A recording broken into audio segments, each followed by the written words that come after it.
Update tayo sa pag-arangkada ng campaign period para sa national candidates na tatagal hanggang sa 10 ng Mayo at iba pang isyong may kinalaman sa eleksyon 2025. Kausapin natin si COMELEC Chairman George Erwin Garcia. Magandang umaga at welcome po muli sa Balitang Hali.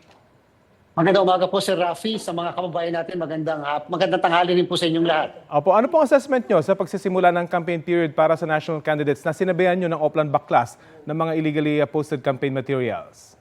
Naging napakaayos po ito sa buong bansa, kaya lamang napakadami natin talagang nakolekta ng mga illegally posted materials at yung mga campaign materials na gumagamit ng mga pinagbabawal natin, ng mga gamit na hindi pwede na tinatawag na biodegradable. Kung kaya naman pinatanggal natin ang lahat ng yan. Ngayon pong araw na ito hanggang sa mga susunod na araw, sa halip na kami ay pupunta sa bawat kalsada at magtatatanggal ng mga campaign materials, ay kami po'y susulat na lamang sa mga kandidato sa kanilang mga headquarters at addresses upang ipatanggal yung mga campaign materials. Kung after 3 days, hindi po nila tanggalin yan, tsaka po namin sila kakasuhan ng disqualification and at the same time isang election offense. Yan po kasi ay may kulong na 1 hanggang 6 na taon, lalo na yung hindi pagtalima sa pagpapatanggal po natin.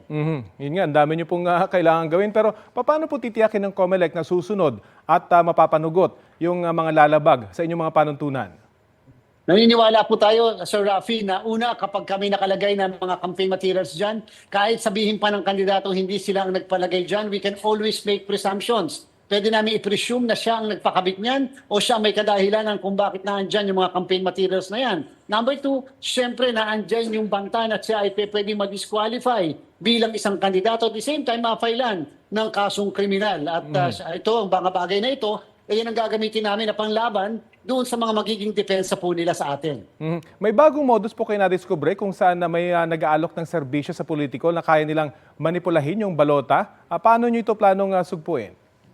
Ang una po, siyempre, since 2010, ang sabi yung makina ang kaya nilang mamaniubra. Sa kasalukuyan, hindi na po makina ang maniubrahin o yung sistema ng COMELEC. Alam kasi nila na medyo kumita na yan ng mga nakaraang eleksyon. Ngayon naman, meron po ilang grupo na ang binebenta naman ay kaya daw po nilang maniubrahin yung mismong balota na kung saan meron ng secret shading doon sa balota na hindi nakikita ng naked eyes. And therefore, kapag ka daw sinade ng botante yung ibang pangalan ng ibang kandidato, magiging 2 ang boto ng kandidato o ng botante dyan sa mismong balota. At pag hinulog sa makina daw, hindi po bibilangin ng kahit anong boto sapagkat technically, 2 daw po ang binoto. Yan po ay hindi wala pong katotohanan.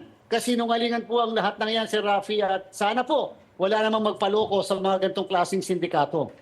Pagdating po sa online o social media campaigns ng kandidato, may malinaw na bang guidelines yung COMELEC? Halimbawa, wala ho bang limit sa pag-post yung mga kandidato?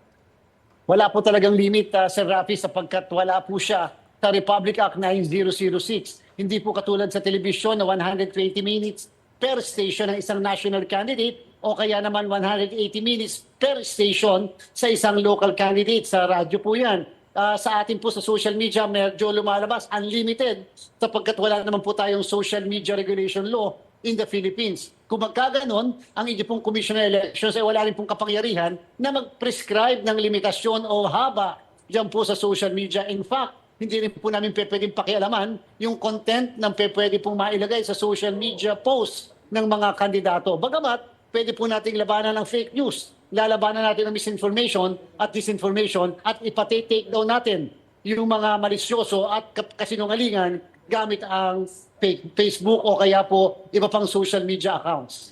Pero bawal po yung kampanya sa Huwebes at Biyernes Santo, hindi ho ba? At isang araw bago yung election, bawal din po bang mag-post kahit yung mga supporters ng mga kandidato? Pagka po mga supporters o yung private individuals na tinatawag, yan po ay tinanggal natin sa regulasyon. Hindi po natin sila na-require na magpa-register sa COMELEC sapagkat naniniwala tayo na kapag, Sir Rafi, nagsama tayo ng pribadong individual sa regulasyon patungkol sa social media, yan po ay maaari ng lumabag sa tinatawag nating freedom of expression and freedom of speech na ginagarantiya mismo ng ating saligang batas. Pinatanggal po natin yan sapagkat may freedom po ang bawat isa. Gamitin ang kanilang social media accounts and at the same time, kami ilagay kung anong gusto nilang ilagay, whether mag-repost o mag-like doon sa mga nilalagay ng mga kandidato o politiko. Kabilang po dito yung negative campaigning? Kasi ang negative campaigning po, dapat ay bawal doon sa mga binanggit niyong araw.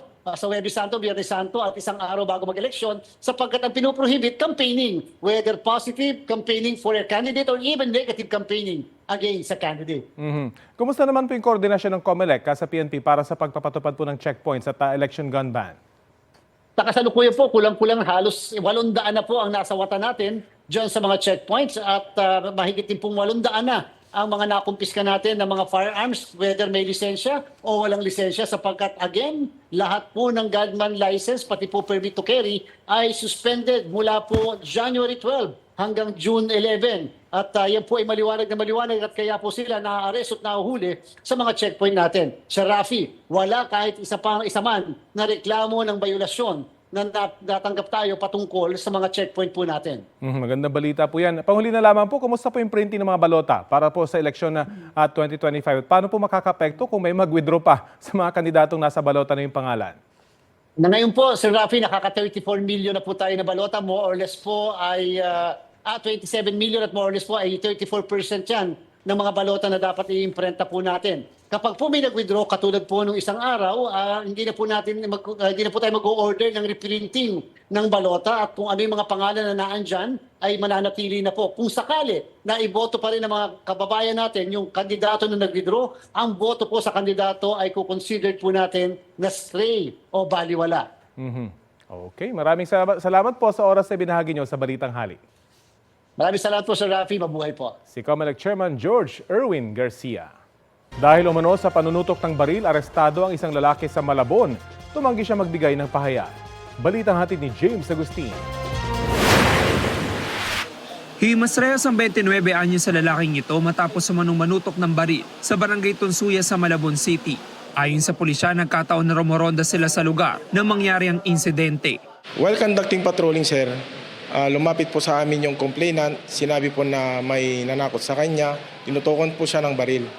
Agad-agad naman po kaming rumesponde sa area at doon nalaman po namin na hawak-hawak niya yung baril. Kaya agad naman namin po siyang inaresto.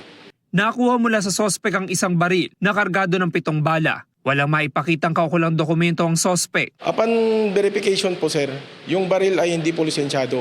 At hindi rin po holder license yung suspect, sir. At isasubmit po namin yung baril sa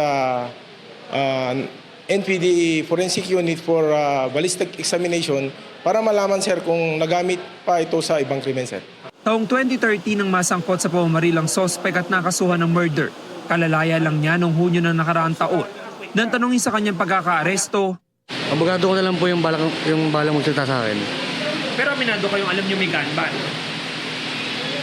Oo.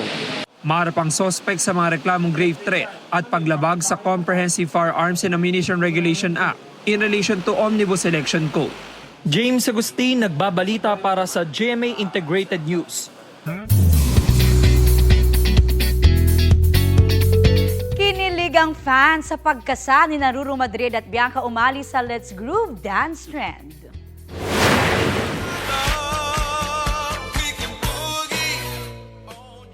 In matching white shirts, hataw na hataw ang kapuso couple sa pagsayaw. Subok lang daw yan, sabi ni Bianca sa caption. Napakomment naman si Ruru ng cute mo mahal. With 2 million views, sure ang kilig ng fans sa entry na yan.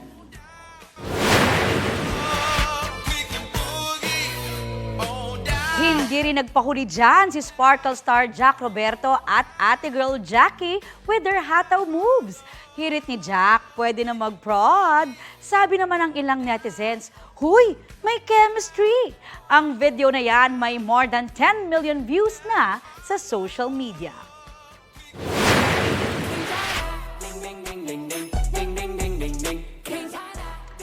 Dance heartthrobs naman ang datingan ni Sparkle stars Miguel Tan Felix at Kim Jisoo sa pagsayaw nila ng Kwensya na Dance Challenge. Napa-omo ang netizen sa kilig dahil sa collab na yan. Hirit nila what if mag-guest si Kim Jisoo sa mga batang riles. Mayroon ng more than 1 million views yan sa TikTok.